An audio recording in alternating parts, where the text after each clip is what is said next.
Men sizdan Alloh uchun kechirim so'rayman. Meni kechiring. Ostonada baroat kechasi.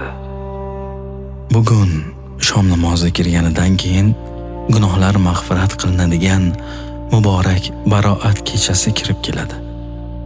Ushbu kechada bandalarning gunohlari kechirilishi bashorat qilingan. Biroq o'zaro arazlashgan, qalbida gina adovat saqlagan, vasilai rahimni uzgan kimsalar bu mag'firatdan mahrum qoladi. Alloh asrasin. Aslida kechirish juda oson. To'g'ri, balki dilingizni og'ritishgan, yaxshiliklaringizni bilishmagandir, ammo baribir kechirimli bo'lish yaxshi. Ko'nglingizga ozor berganlarni kechirish uchun o'zingizni ovutib, bahonalar to'qishga urinmang.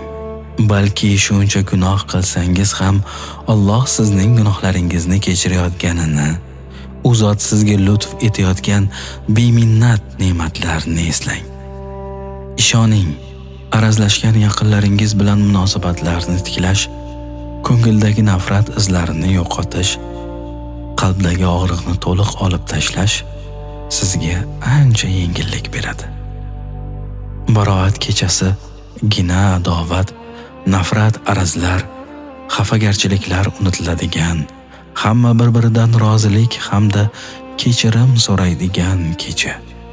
Bu kecha Alloh nasib qilsa yana 1 yildan keyin keladi.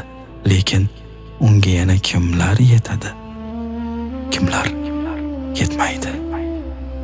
Shunday ekan, yaxshi ko'rgan insonlaringizni mahkam tuting.